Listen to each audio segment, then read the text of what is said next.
6 6 under root 6 और इसका अगर मान आपसे पूछा जाए तो इसका मान क्या होगा? इसका मान होगा 3। 6 अंडर रूट 6 अंडर रूट 6, ये प्लस था ये माइनस था, इसका मान होगा 2। 12 अंडर रूट 12 अंडर रूट 12, इसका प्लस का मान, इसका मान होगा 4। 13 है अंडर रूट 13 अंडर रूट 13, ये प्लस में है तो इसका मान होगा 4 और 5 के बीच, और 5 5 5 तो इसका मान होगा 2 और 3 के बीच। नमस्ते दोस्तों, ये था नंबर सिस्टम और मैंने जिस स्पीड से ये सवाल किए, मैं भी उम्मीद करता हूं कि आप भी एग्जाम में ऐसे सवाल देख के स्पीड से सवाल करें। तो शुरू करते हैं आज की क्लास। नमस्ते दोस्तों, ये नंबर सिस्टम था और ये जो सारे सवाल अपन ने किए, जो मैंने आपको 1 सेकंड में करके बता दिया, ये ऐसे ही सवाल देख के अपन एग्जाम में हड़बड़ा जाते हैं, लेकिन ये सवाल बहुत ही आसान होते हैं, बहुत ही सरल होते हैं, लेकिन हम लोगों के पास इन सवालों की लॉजिक नहीं होती है, और जब लॉजिक आपके पास नहीं होगा तब आप किसी प्रकार के सवाल नहीं कर पाओगे। ये एकदम सत्यता है। देखिए सवाल ये इस तरह के 2 टाइप के सवाल, जब प्लस और माइनस का सिंबल होगा और अंडर रूट में एक ही नंबर होगा, और ये अंडर रूट में एक ही नंबर पूछा जाता है, डिफरेंट नंबर नहीं पूछा जाता। देखिए मैं 2 चीजें बता रहा हूं, प्लस हो या माइनस, अंडर रूट में प्लस या माइनस होगा तो ये डॉट डॉट डॉट और प्रश्नवाचक चिन्ह होगा। इसका मतलब क्या होगा कि आपको अनंत तक सवाल पूछा जा रहा है। ऐसे सवाल इस प्रकार का ये सवाल है, ये भी प्लस माइनस डिफरेंट टाइप के हैं। अच्छा, प्लस माइनस और गुणा, 3 टाइप के सवाल पूछे जाते हैं। ये बात अपने को विशेष ध्यान में रखनी पड़ेगी। तो हमारा मेन मोटो क्या, अब जैसे पहला सवाल मैं पकड़ता हूं, बाकी के सवाल देखेंगे। पहला सवाल है 6 plus under root 6 plus under root 6 plus under root 6 dot dot. इस सवाल में इसका आंसर 3 कैसे आया, ये देखिए पहली संख्या पकड़ लीजिए। पहली संख्या क्या है? 6। इस 6 के ऐसे 2 गुणनखंड बनाइए जिनका अंतर कितना हो? 1 हो। उनका अंतर कितना होना चाहिए? 1 होना चाहिए। 6 के 2 गुणनखंड क्या होंगे? 2 और 3। 2 और 3 के बीच में अंतर कितना है? 1। 6 और 2 को गुणा करने पर कितना आ रहा है? 6 आ रहा है। तो 2 और 3 को गुणा करने पर 6 आ रहा है। तो आपको 2 गुणनखंड मिले, वो 2 और क्या मिले? 3। यदि यहां पर ये 6 है प्लस का है और ये 6 यहां पर किसका है? माइनस का है, तो नीचे वाले का भी यही हाल होगा। इसके भी तो गुणनखंड तो यही बनेंगे, 2 और 3 यही बनेंगे। देखो जब अगर प्लस में होगा तो उसका आंसर बड़े वाला होगा, और जब 6 माइनस में होगा तो उसका आंसर क्या होगा? छोटे वाला होगा। 2 गुणनखंड बने, यदि जो संख्या है वो अगर प्लस में है तो उसका बड़ा गुणनखंड उसका उत्तर होगा, और जो संख्या माइनस में है तो उसका छोटा गुणनखंड उसका क्या होगा? आंसर होगा। ये चीज अपने को समझनी। तो 2 सवाल आपके पहले हो गए।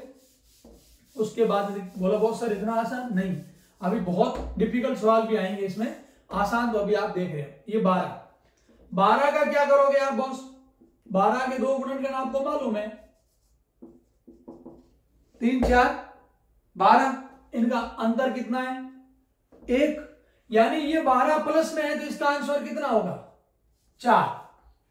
यदि ये 12 प्लस में नहीं होके ये 12 किस में होता?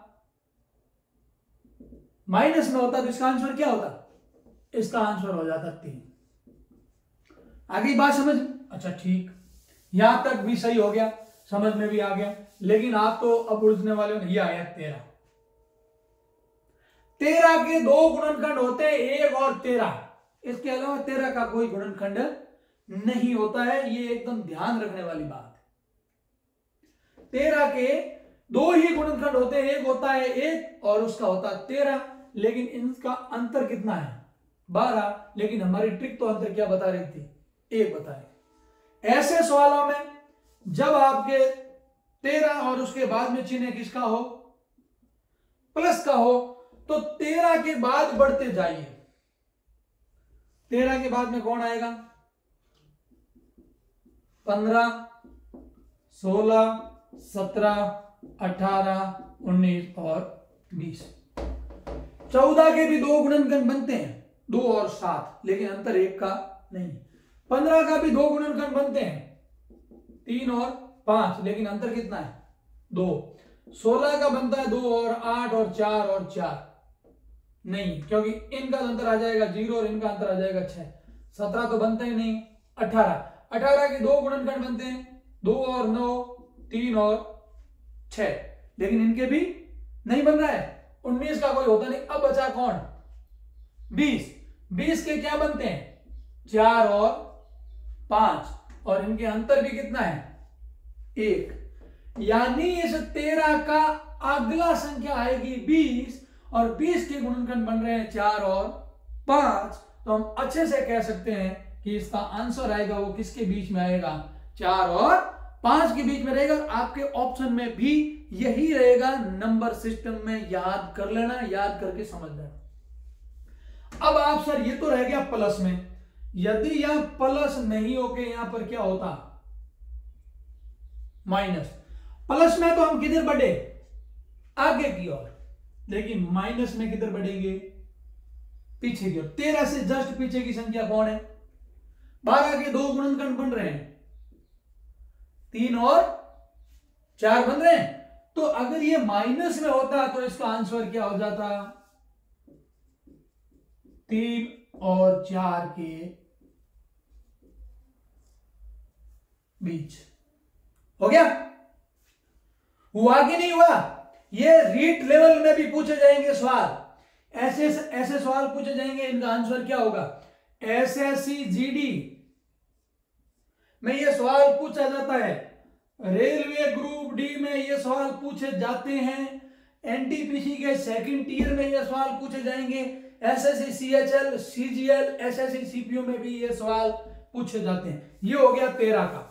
अच्छा 13 का होने के बाद पीछे आपके नीचे कौन बचा 5 के 2 जोड़े बनते हैं क्या भाई 5 का केवल जोड़ा बनता है 1 और 5 किस में है प्लस में, तो 5 के जस्ट बाद कौन आता है 6, और 6 के 2 जोड़े बनते हैं 2 और 3, तो इसका आंसर क्या आ जाएगा 2 और 3 के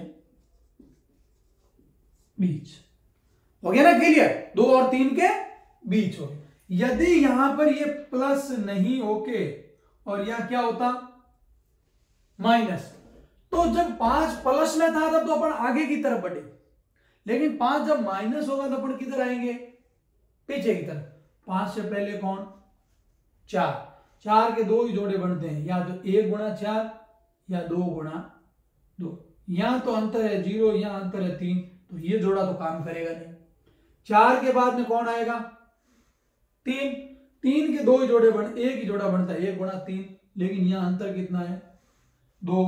फिर 5 से और छोटा कौन आएगा, ये 5 था, 5 को 4 आया 3 है, अब कौन आया 2 के 2 जोड़े बनते हैं 1 और 2, अंतर भी कितना हो गया 1। यानी इस 5 का अगर ये माइनस में होगा तो इसका उत्तर क्या आ जाएगा 1 और 2 के बीच आंसर होगा इस संख्या का।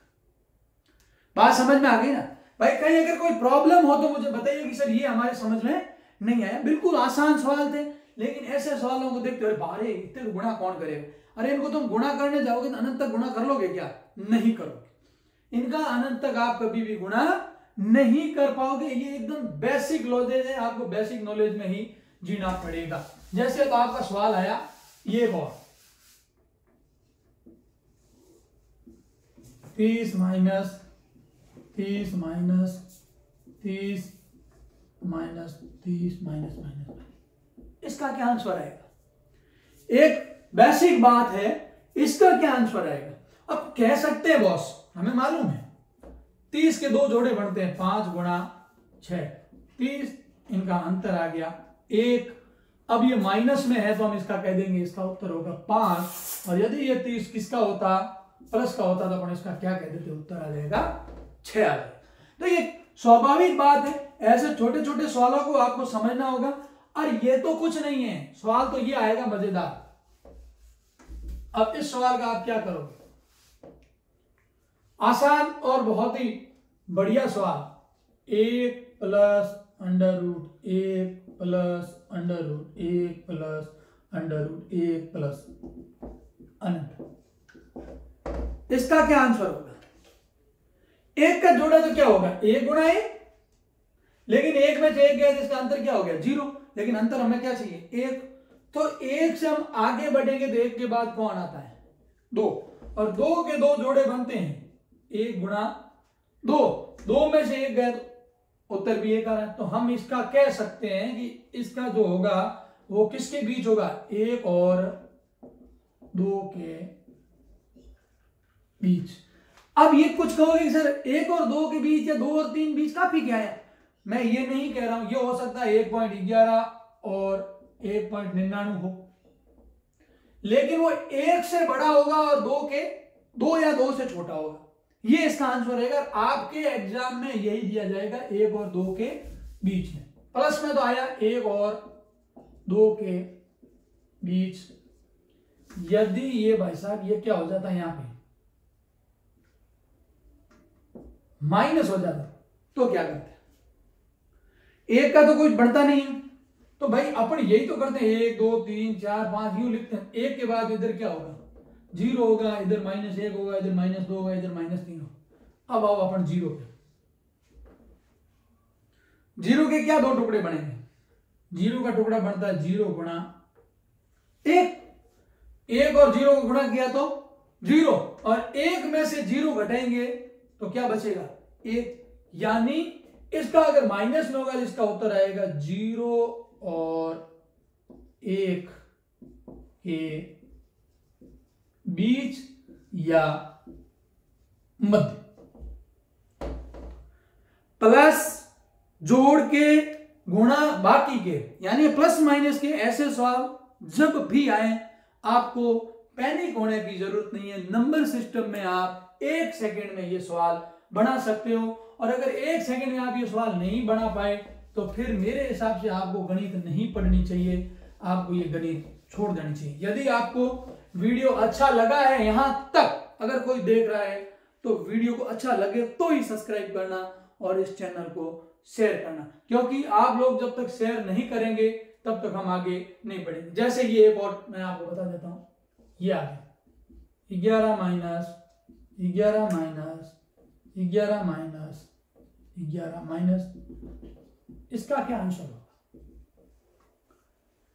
तो यार हमने पढ़ा है 11 के टुकड़े होते नहीं, 11 के जस्ट बाद क्या होगा? 12। लेकिन यहां पर चिन्ह किसका है? तो जस्ट बाद नहीं जाना, हमें क्या जाना है? जस्ट पहले जाना है। तो देखो ये 11 के बाद 10, 10 के 2 टुकड़े बनते नहीं, 9 के भी 2 टुकड़े नहीं बनते, 8 के भी 2 टुकड़े नहीं बनते, 7 के भी टुकड़े नहीं बनते। तो इसका क्या बनेगा? 6। और 6 के 2 टुकड़े क्या बनेंगे? 2 गुणा 3। तो इसका उत्तर क्या आ जाएगा? 2 और 3 के बीच। यानी इस तरह के सवाल आपको इजाद करने पड़ेंगे, इन सवालों को पढ़ना पड़ेगा, तब जाके आप ये सवाल करोगे, अन्यथा आप नहीं कर पाओगे। जो नहीं पढ़ने वाले हैं वो 17 बहाने लगाएंगे और वो बहाने लगाते ही रहेंगे, बहाने लगाते ही रहेंगे, कभी भी आगे नहीं बढ़ेंगे। अब मैं सवाल बता रहा हूं जो आपके गुणे में आते हैं। गुणा में सवाल, गुणा में सवाल अनंत तक भी आ सकता है और विदाउट अनंत भी आ सकता है, ये ध्यान रखना। लेकिन जोड़ बाकी में तो ये क्या आएगा? अनंत ही आता है।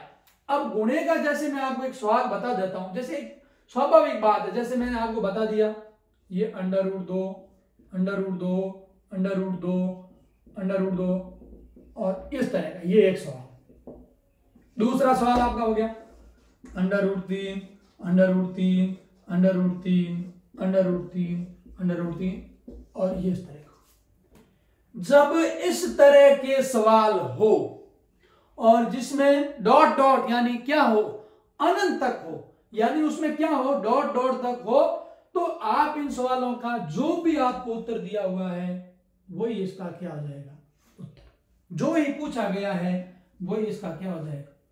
उत्तर हो जाएगा। √2 है तो इसका सही उत्तर क्या होगा?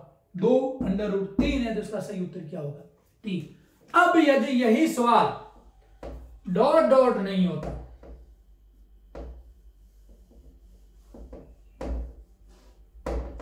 ये होता तो क्या होता, देखिए ये होता तो आपको आधार तो लेना ही लेना, आधार कितना आ, पहला अंडर रूट होता है। अंडर रूट का मतलब क्या होता है, इसकी घात पावर 2 ही होती है, तो इसका सीधी पावर से गुणा, 2 दूनी 4 दूनी 8 दूनी 16, और 16 से 1 कम, इसका असली मान कितना हो जाए, 2 की घात 15/16।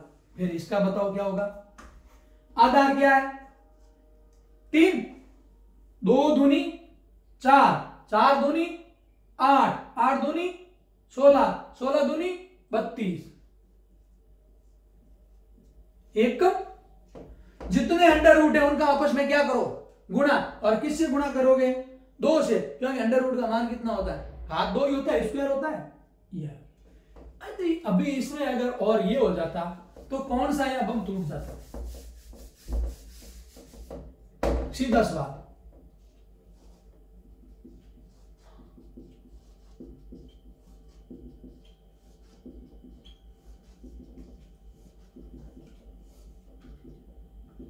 यदि ऐसा सवाल होता तो सीधा आप उत्तर क्या लिखते, सीधा क्या लिख देते 11, क्योंकि पीछे क्या है डॉट। यदि ये डॉट नहीं है तो फिर खेल खत्म। फिर ये 11, 2 दूनी 4, 4 दूनी 8, 8 दूनी 16, 16 दूना 32, 32 दूना 64, 64 का 2 से गुणा करो 128, फिर 128 को 2 से गुणा करो 256, 256 ऊपर एक घात कम होगी 255। That's all. ये है नंबर सिस्टम। कभी भी ऐसे सवालों से कतराने की जरूरत नहीं। यदि आपके इस प्रकार का कोई सवाल आपसे नहीं होता है तो कमेंट में करके मुझे बताना, कमेंट करके बताना कि सर इस सवाल का क्या आंसर होगा, मैं आपको बताऊंगा। यदि अपनी ट्रिक आपको ये पूरी एक छोटी सी क्लास अच्छी लगी हो तो इसको शेयर करो अपने उन सभी दोस्तों तक। और इस लॉकडाउन के अंदर हम एक धमाकेदार, आज से इस अप्रैल की इस 22 तारीख से एक बहुत ही बढ़िया क्लास करने वाले हैं। मैं रीट, एसएससी, जीडी और एनटीपीसी और ग्रुप डी के लिए ताबड़तोड़ मैथमेटिक्स, साइंस और रीजनिंग की क्लासें बैक टू बैक आएगी। अपने सभी दोस्तों को जोड़ लेना। और जुड़ रहा हूं मैं आपसे कंटिन्यू, आप भी दिल से जुड़ जाना। अपन इस मुकाम को फाड़ देंगे। चैनल को सब्सक्राइब करके, लाइक करके, शेयर कर देना। मिलते हैं अगली क्लास में।